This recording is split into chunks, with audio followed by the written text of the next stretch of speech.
Good afternoon, everybody, and welcome on in to the PWTorch Fireside Chat AEW Dynamite Preview Edition for Wednesday, October 12th, 2022. Hello, I'm PWTorch Assistant Editor Zack Heydorn. Thank you all for being with me. Thanks for pressing play. I do appreciate it. If you haven't done so already, please go ahead and like our channel, subscribe to our channel, or let me start over. Like our video, subscribe to the channel. It's much appreciated, and it really does help out a lot. Sean, what's going on? See you there in the chat. Glad to see you back, man. It's good to have you on these shows always. Love talking wrestling with you and everybody else. So let's do that. Drop your comments in the comment section. We'll get to any questions, comments, concerns perhaps about tonight's AEW show, but let's keep it to Dynamite. Yesterday we previewed NXT. The day before that we previewed Monday Night Raw. Really fun shows. Today we're AEW Dynamite, and tomorrow 4 Eastern is our flagship. God, man, I cannot talk today. Our flagship YouTube show, the Fireside Chat with Tyler Sage and myself, and we'll talk about all the happenings of the week in wrestling coming out of Extreme Rules. And Azan, thanks for being here. Appreciate it. And Azan's comment kind of kicks things off. They're in Canada. AEW Dynamite tonight for the I believe this is for the first time in Toronto, right? Someone check me on that. Azan, check me on that. But I believe it is. And to be honest, I think they have a decent show on paper here, and we'll see how it turns out. We'll see how it ends up. But there's some good stuff on this show collectively. I don't think that it's necessarily like a gangbuster show either, where it's like there's title match after title match after title match after title match. Like that. I don't get that sense, but the card is still pretty interesting, and it should be a good card to progress storylines in AEW. And I think that's key.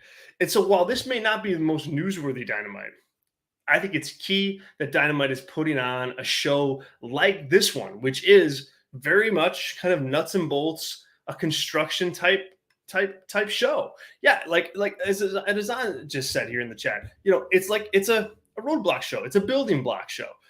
When you think about dramas, right, on TV, I'll just go Lost. Hassan, thanks for joining. Appreciate it. Hopefully I got the pronunciation right on that. Thanks for being here. Let's just take Lost, for example, right? When you're watching Lost, there are those episodes that are like high pace, high volume, fever pitch, just like runaway trains. And afterwards you're like catching your breath. And there's other episodes of Lost that are, filler, because you have to get from A to B to C to D before you jump into that kind of fast paced, environment, and a fast paced episode and a very newsworthy episode. And I think, and that's important. Like they don't, like, Lost doesn't shy away from those types of episodes, because you have to have them. You have to have them. They have to be the building blocks of what you do and what you want to do and what you want to build towards from a story perspective. So for that reason, I like this show a lot. For example, we're going to get Jungle Boy, Jack Perry against Luchasaurus. Look, we know that the end game there is Jungle Boy against Christian Cage. That still has to happen. I know they had a match at All Out, but it wasn't like the match that they needed to have. Not by any means, not by a long shot. And this is a road to that. I think it's a good stopping point. I think last week on Dynamite, Jungle Boy cut a pretty good promo where he let the guard down a little bit and stopped trying to be this kind of like this badass guy who would say swears. It's just you didn't buy that really, or at least I didn't. I bought the Jungle Boy Jack Perry that we saw last week on that promo, talking to his friend Luchasaurus, and so we're going to see those two collide this week. I think there can be a clean finish here, or a relatively clean finish. I think if Luchasaurus wins, it's going to be because of help from Christian Cage, but I like the fact that this is a step in the story. It's a chapter in the story, a big chapter, but not the final chapter. And it's a building block. And so I mean, look, in terms of who wins this one, like Luchasaurus, man, he's such a tough character, because here's the deal. Like, he's an interesting character. He's intriguing. He's somebody that I think is an AEW original. And I think lately that's kind of an important thing to call out.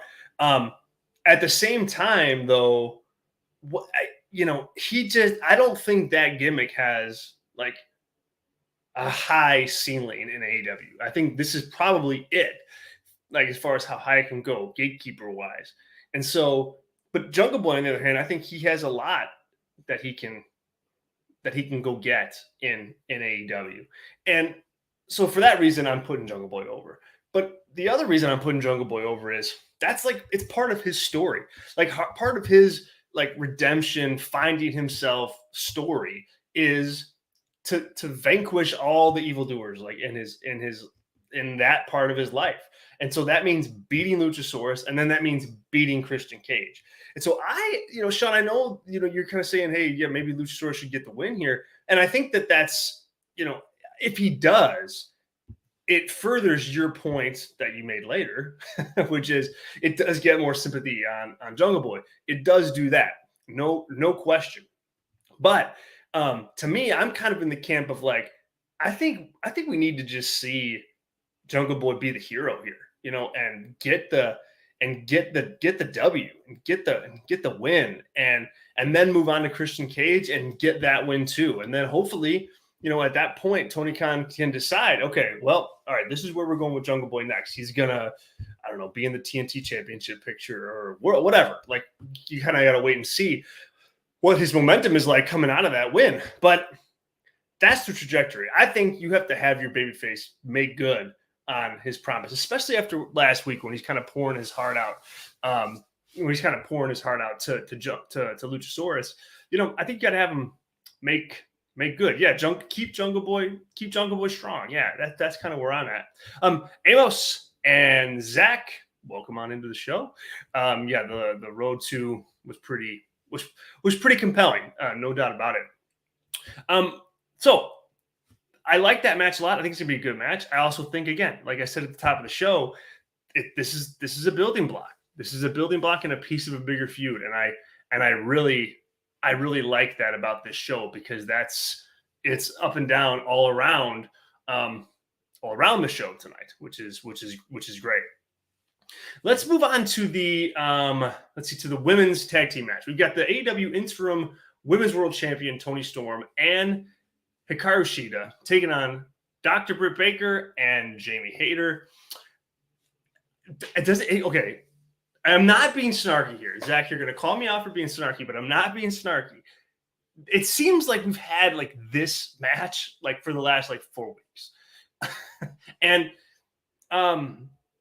it just, to me, it just is, it feels like a stagnant women's division right now.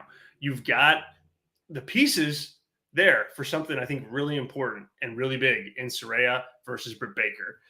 That the news that came out last week, that Saraya is cleared, by AEW and AEW doctors.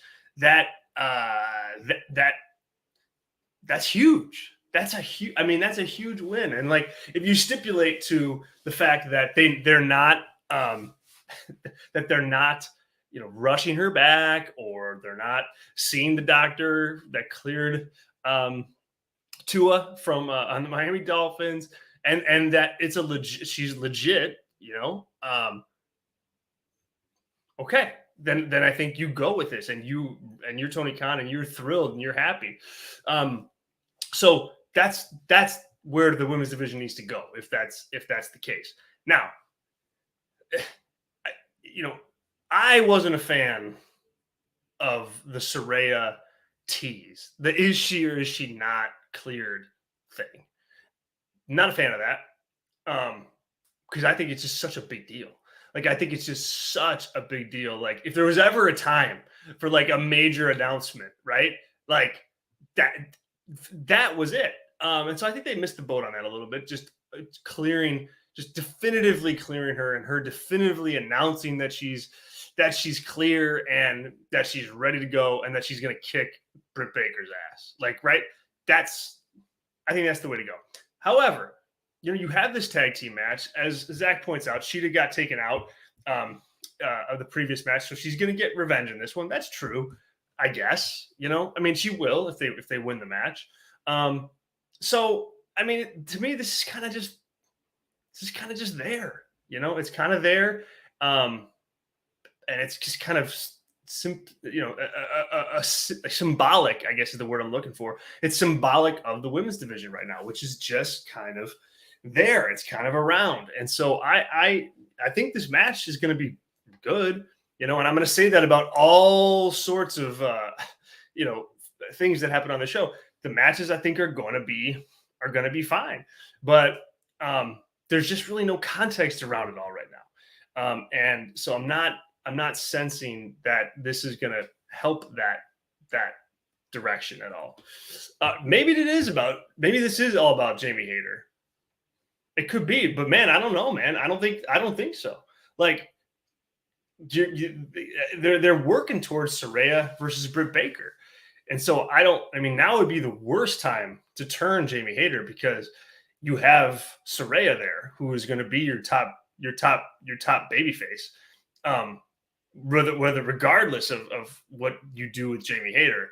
So, I mean, yeah, you got to put Hayter on the back burner. So if that is the case, and maybe it is, maybe she gets a really good showing tonight and there's a big angle of some kind, but I don't think so. Like, I think this is just a women's match to have a women's match. And it's still about Saraya versus Britt Baker, because that's the biggest match you can put on if you're Tony Khan in the women's division.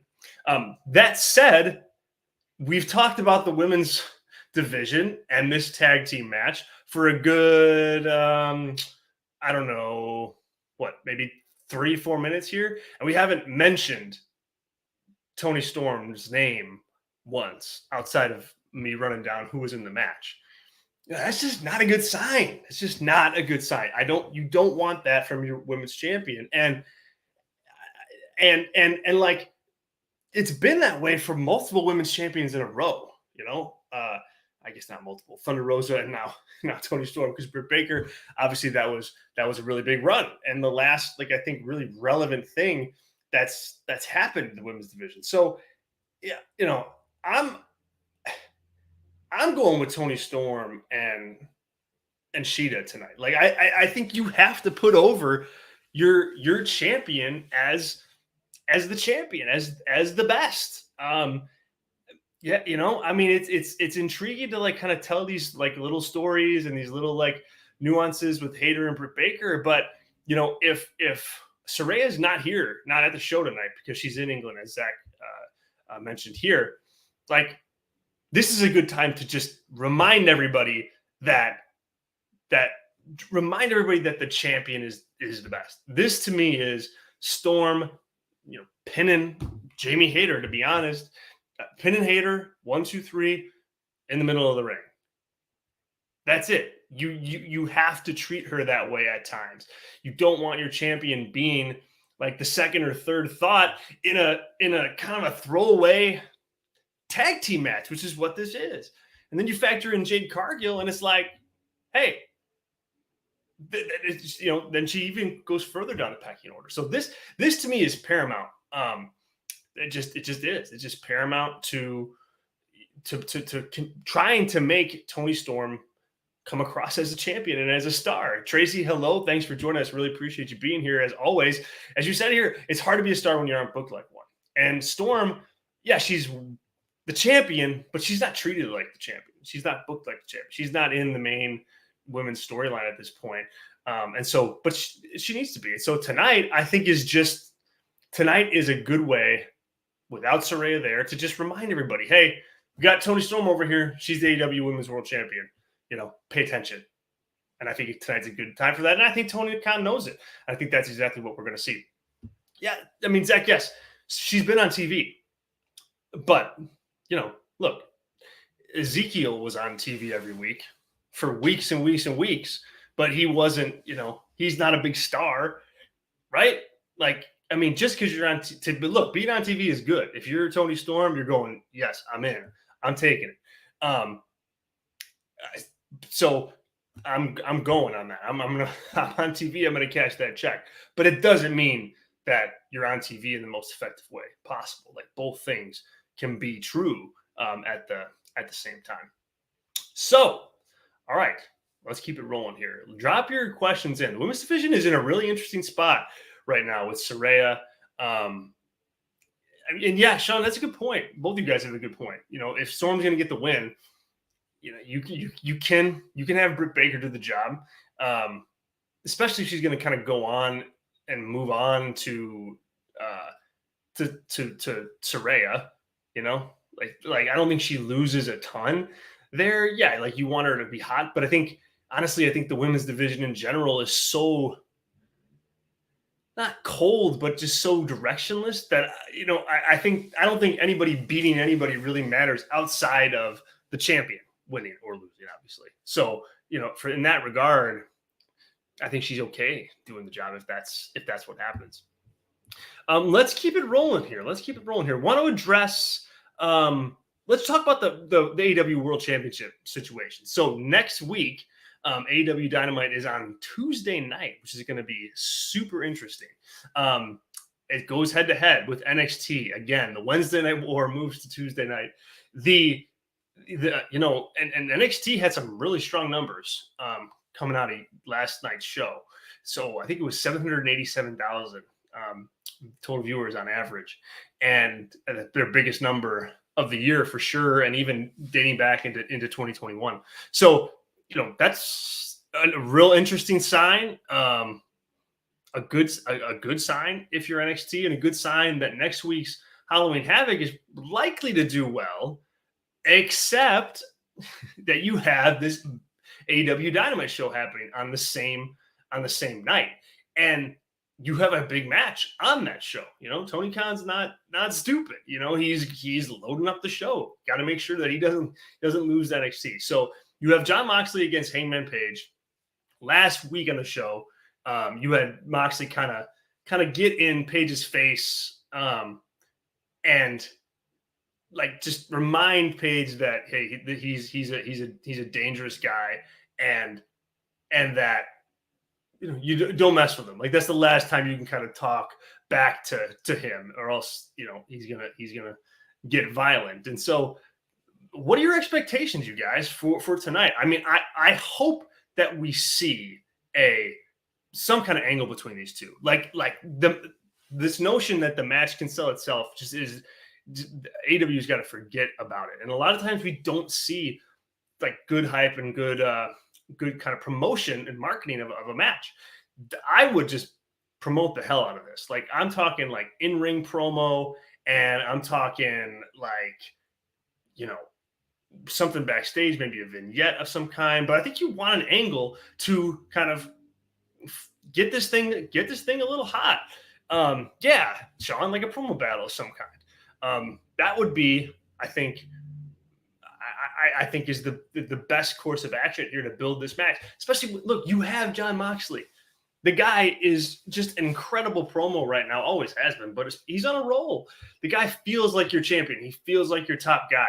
Get him on TV, get a microphone in his hand, and have him sell that match with Adam Page. That's what I'm doing tonight.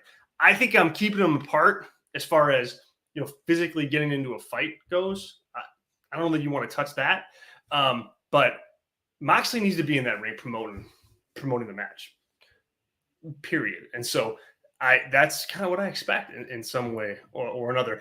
Honestly, Hazan, you're right too. That's why I said get them both in a ring. Like Paige, dude, we haven't heard from you really all that much. You know, like what you lost your title to CM Punk over in the spring, and you know, you really haven't had a rematch for it since, and you haven't really talked about having a rematch for it since. Get out there and let's see you, quote unquote, sell some tickets with Jon Moxley. Like get people into the seats, get people. And I say that, you know, realize that the show's like likely almost sold out. And what I mean by that is viewers, get eyeballs, draw some eyeballs. Paige is good on the mic when he wants to be. And I think he's good when he's more confident. So let's tonight see that. Are you going to be able to go toe to toe with Jon Moxley? No, but maybe that's the point. Like you have Moxley kind of outclass Page in that regard, but then they have the match, and Page puts up a stronger fight than Mox expects, and you go on from there. You can still sell. Moxley can still get the better of Adam Page on the microphone, while still selling the match if you're Adam Page. So I'm really looking forward to seeing what the go home angle is for Page versus Moxley for next week, because that's a big show. Also, MJF, we got a real interesting kind of MJF thing happen last week where MJF was about to have like a genuine kind of real moment with Wheeler Yuta. And then the firm ran in and kind of beat up Yuta, and MJF was kind of mixed as far as what that means, or whether or not he knew about it, or whether or not they should have done it. Is that like the beginning of a babyface turn? What do you guys think? I mean, MJF is like, outside of Jon Moxley, maybe MJF is kind of the most popular star in AEW. And, in some ways obviously you want that because you want to have big stars on your TV. In other ways, like since he's come back, he's gotten a likable reaction in spots and in spurts where you kind of can see what a babyface MJF would look like, and what a babyface MJF could do, and what kind of crowd reaction babyface MJF could get.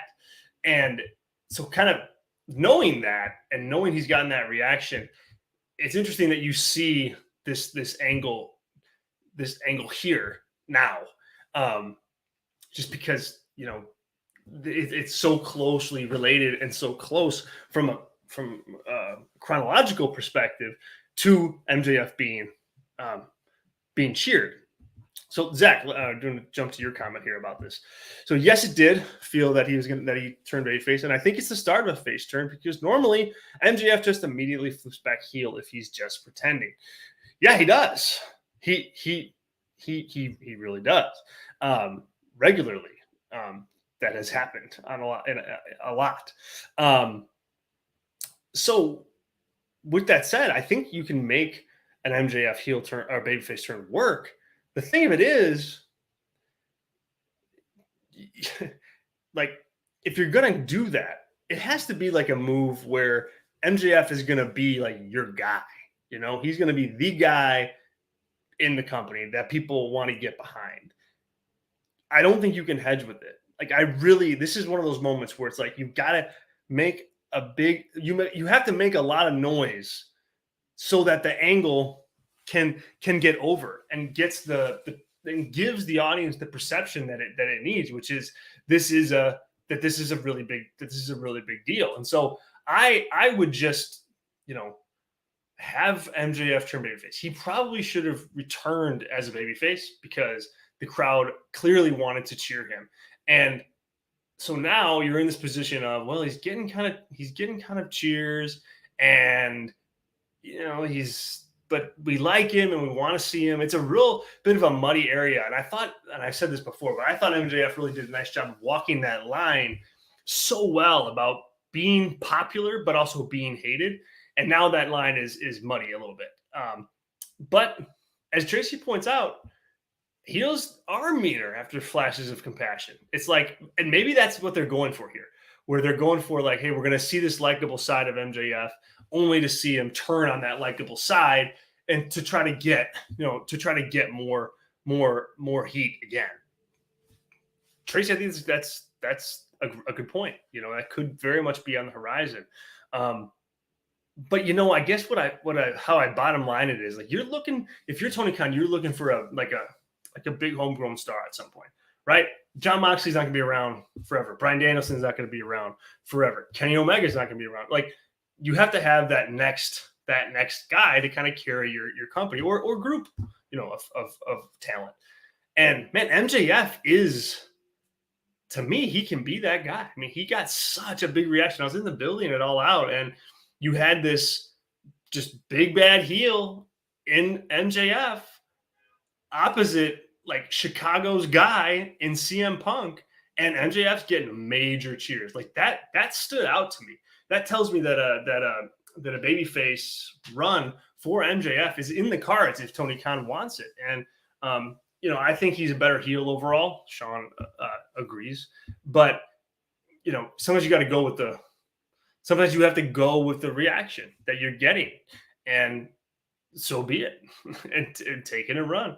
MJF can make a lot of money as a babyface, and he can make Tony Khan a lot of money as a babyface. Amos jumps in and says, "So for me, if they want to do an NXT, want to outdo NXT next week, we need a good build for Mox versus Pace tonight. Announce Saraya in a match, and then have MJM cash in next week." Yeah, I mean, that is definitely loading up the cards for sure. Yeah, I mean that really is Amos laying it on thick. I mean, I kind of think that, I mean, obviously that'd be a great card.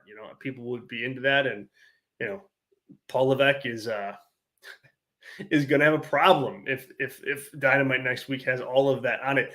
To be frank, though, I kind of think Mox and Page, look, that match should be enough to soundly beat NXT, and I think it likely will be, but you can't just leave it hanging tonight. Like tonight, you've got to put it out there and make it seem like a big deal and make it seem like something that people want to see, no matter what next week, no matter what kind of show or main roster talents are going to be on NXT.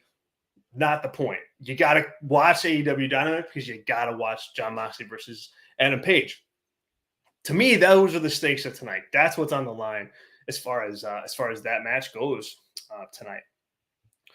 All right, what else? Let's see. So we also have a big rematch tonight. Bryan Danielson versus Chris Jericho 3 is on tonight's show. It's for the ROH World Championship. We have kind of Chris Jericho out there, kind of like putting down the gauntlet, if you will, that he's going to run through. He's going to run through all the ROH World Champions to prove that he's the best world champion. You've got a lot going on with that storyline right now. I mean, a lot. I mean, you've got just the Jericho and Danielson dynamic, right? You got that story. This will be their third match now, so that's happening. Then on top of that, you've got Daniel Garcia, who's kind of in the middle of all this Jericho Ring of Honor stuff. He's the pure champion, and he's had it. He's on the outs with Jericho. You have that going on. You've got Jericho as the Ring of Honor World Champion going on. You have the story of him as world champion taking out another world champion. So there's just a lot. I mean, there's a lot happening, and that's a good thing. I say that in a good way. But the bottom line is tonight, and Bryan Danielson's in the match, and I want to talk about him in a minute. But I think the bottom line is that this match is very much about Chris Jericho, and about Ring of Honor and about ROH and that world title, which is bizarre to say because we're watching AEW, for God's sakes, but such is life. And so, look, you're telling this ROH story, you're telling this Jericho story. So, he matters a lot tonight. He's a key guy. And I think, he's going to beat Danielson. And yeah, he's going to cheat to win to kind of keep that streak alive, but also keep the streak alive of beating a former ROH champions. And ultimately, this has to build to Daniel Garcia versus Chris Jericho on a Ring of Honor show, on a Ring of Honor pay-per-view, and that's where you can kind of put the belt on Daniel Garcia. You make him in that moment. Jericho does the job. Garcia is kind of the guy you build Ring of Honor around. I mean, I think that could certainly be something that Tony Khan does. But man, all this storytelling for Ring of Honor on an AEW television show, like that's just gonna frustrate people. It just is. There's so many Ring of Honor titles, the pure title, the tag titles, the women's title, which we haven't seen on AEW TV for a long time, or on Dynamite, and they got to get this thing out of the AEW ecosystem. Like, I mean, I get that you want a TV deal, totally. But to me, it's like you get it on YouTube, get it somewhere, get it somewhere else, so that you can show potential TV suitors that the product can stand on its own, and this is the roster that we're going to use, and it's not going to be just integrated into some other show. Like, this is it. This is what it looks like. This is the product that we're selling you. Here, take a look. So it wins on that, in that regard, but also then it just frees up Dynamite for more AEW stories, and not this weird Ring of Honor integration that only so many people care about. So tonight works because Danielson is an AEW guy, right? So that's why this match works on Dynamite. But the story, though, does the story work on AEW Dynamite? That's where I have some questions. If they do Jericho versus Loki, that could be on Dynamite, and history would tell you that it will be if you're Tony Khan. But that is not a match you put on Dynamite. Low-key does not matter in the AEW world, in the AEW ecosystem. He doesn't matter. And a lot of people don't know who the hell he is and don't care who the hell he is. So there has to be this split at some point. You can't keep doing this to your audience. And I really believe this. I think it hurts the Ring of Honor product, because no matter what they do, it comes across as the less than brand of championship and of promotion, period. So why would somebody want that? Why would somebody want to buy that product? It's just less than AEW, and we already have AEW, so we're good. We don't need another TV deal. It's like, well, hey, let's get it off there, and let's let it stand on its own and make it something that people want to buy. I am fully behind that. Yeah, it is frustrating, Zach. Look, I'm looking at this from a broader perspective. I understand what's going on, and you understand what's going on. But is it all that frustrating that ROH is the spiritual predecessor of AEW? So many AEW's top stars got their start in ROH. Just look at Danielson's road to promo. Yeah, that's there for sure. But why that journey can stand on its own? Like, just because you don't have Ring of Honor championships or Ring of Honor stories on Dynamite doesn't mean that Danielson's history doesn't exist. It's frustrated because a teeny tiny, small fraction of fans that are watching AEW also followed ROH when Danielson was on top. That was a long time ago. That was a really long time ago. And there's no real good place right now, and even in the last 5 years, to watch old Ring of Honor stuff like that. You just didn't have it. There's not an ability to go back and watch, like, I want to see that Danielson run. Unless you're going to shell out a lot of money for the DVDs, it's not there. So it is frustrating because the majority of the audience, the majority of the million people that, and I would say by a wide margin, don't know who Ring of Honor is, not what it is, or why it matters. Why should it matter to them? If you're just watching AEW for AEW, okay, that should be enough. And I'm not saying don't buy Ring of Honor. I think Ring of Honor has a lot of value, has a lot of value, especially that library, but not in conjunction. Not on the same television show. Amos jumping in saying that's the whole point. ROH will be a feeder system for AEW if it ever gets back off the ground. Yes, in theory, it will, but it's not being treated as like a feeder product right now. It's being treated as right there with the for example, right there with the AEW world title. ROH world title is right next to it. So it's not acting as a feeder product right now. It's not like the AEW Dark talents are on, are on Ring of Honor stuff, Ring of Honor angles that they do on Dynamite. No, it's the top guys, Chris Jericho. So I don't know, man. If they make it that, and that's what it ends up being, then I think that I think that works. But that means you can't have Bryan Danielson wrestling for the Ring of Honor World title. You're not going to have Jericho as the Ring of Honor World Champion. You're not going to have Samoa Joe as Ring of Honor World Champion. And maybe they're going that way with Daniel Garcia, because I think he, as an ROH champion in that environment, I think that works. So we'll see. But it just doesn't mean you need to, be featuring ROH the way that it is. Azan jumps in here. Thank you, Azan. ROH has been around for 20 years, and people don't care. People don't care. That is, I'm thinking you're saying that's sad on many levels. I mean, I don't know. I mean, yeah, it is. If you're a big ROH fan, you're like, okay, everyone's got to watch this, right? And you know where you're coming from. But if you're not and you don't know it, like, you still should be able to enjoy wrestling shows in 2022. That's my take. And for as great as Ring of Honor is, like, it never got even as anywhere near, like, got nowhere near the level of popularity that AEW has currently. Like, AEW is the better promotion. It's the bigger promotion. Like, I don't think you can forget that. I really don't think you can. You can forget that. I think Tony Khan's got to act that way too. I don't want to thrust around Vince McMahon's name, but and Vince McMahon took this to the extreme, saying like, oh, if you were made outside of WWE, we're gonna, crush you when we get you here.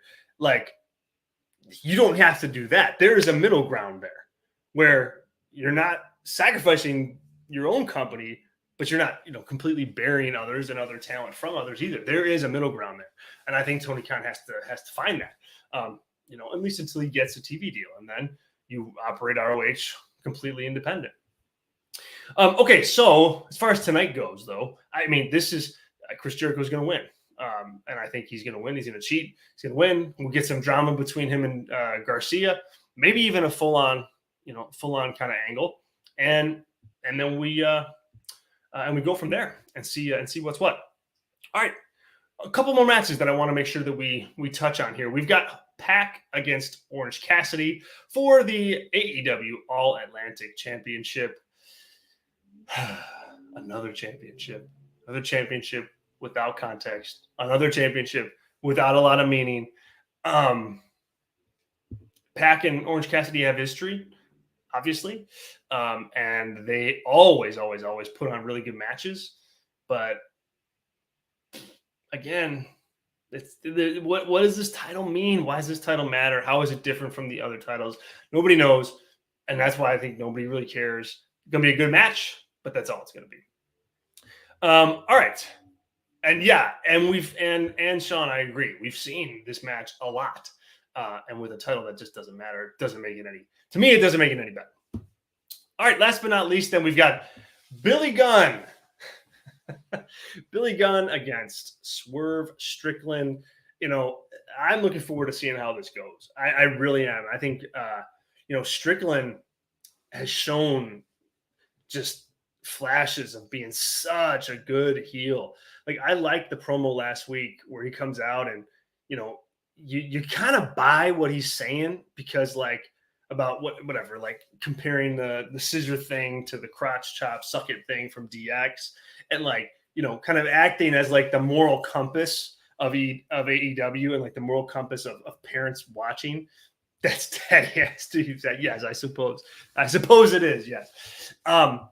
So Swerve is just, it is right there as like, breaking out as a big time heel. And while I don't think Billy Gunn, the way I say Billy Gunn, how did I say Billy Gunn, Tracy? Did I say it differently? But I'm glad to entertain. Billy Gunn is not going to be able to put on like a 5-star classic tonight, right? He won't. But the thing is, I don't think that that's important here. This is when I talk about like story mattering sometimes more than the match itself. Like, this is what I'm talking about. where it's like they don't have to have a 5-star match here.